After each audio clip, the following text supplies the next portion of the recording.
speak in just a few minutes, and we certainly have Chief Brown and Chief McAllister here. Thanks for coming. Appreciate you being here.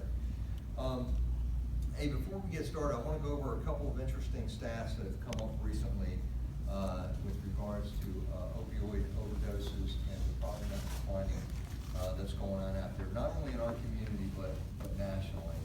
The Washington Post, back on April 26th, there's an article that shows now that there were more fatal crashes involving the use of drugs, where people were tested after they were deceased and they found drugs in their system, than alcohol. So the first time ever you have more fatal crashes that are attributed to use of drugs than alcohol. It's pretty interesting.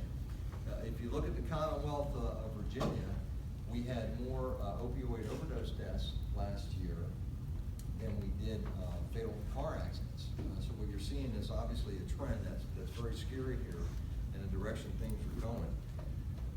And the day after this article came out in the Washington Post on April 26th, on April 27th, there's an article talking about fentanyl. And everybody knows that fentanyl is what's being mixed now with the opioids, which is really causing a lot of these fatal overdoses. And fentanyl is not only bad enough, but now there's a substance out there called carfentanil. And carfentanil is actually elephant tranquilizer. And so just think about that. People mixing elephant tranquilizer into heroin, into street heroin. And I mean, what do you expect the results of that are going to be? Obviously, they end up fatal in probably almost all cases. So this is really a pretty scary situation that we're in here locally, throughout the state and nationally.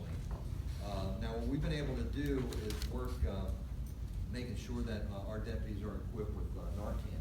And as you know, from being out in the field there, we've been very successful. We've actually saved, since we started that program, 2015, 13 lives, and I think just 11 of those were just last year. So the program is working.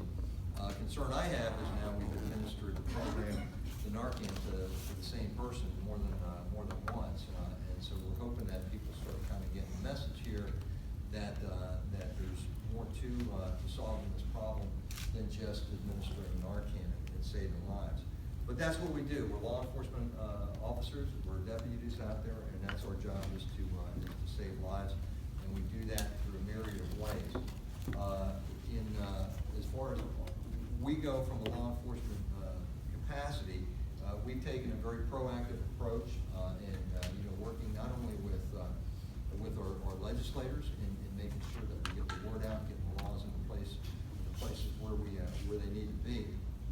But also in terms of education and working with our local, federal, and state counterparts to make sure that we're addressing this problem from a myriad of angles.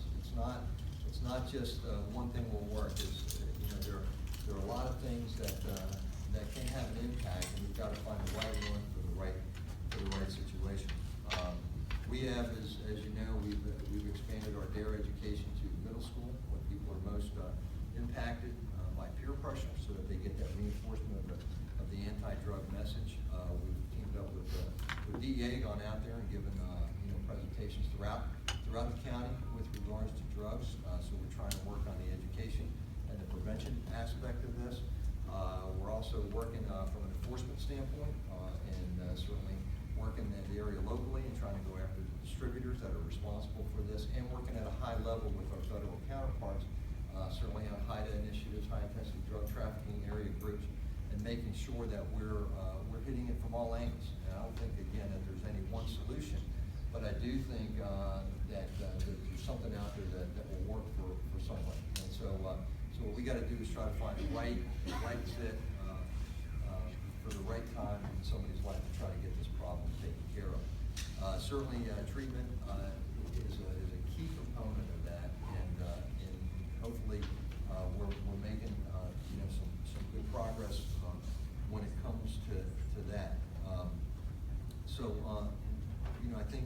I think from a law enforcement standpoint, it's important that we recognize what we see out there and the symptoms, the signs, what we're doing, what we can do in a myriad of ways, but also to understand the importance of treatment and the problem of addiction.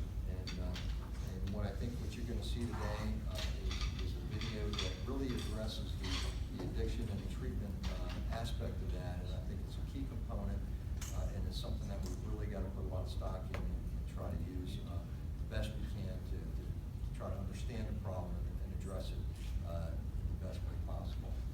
So without any further ado, I'm going to introduce our Attorney General, Mark Herring.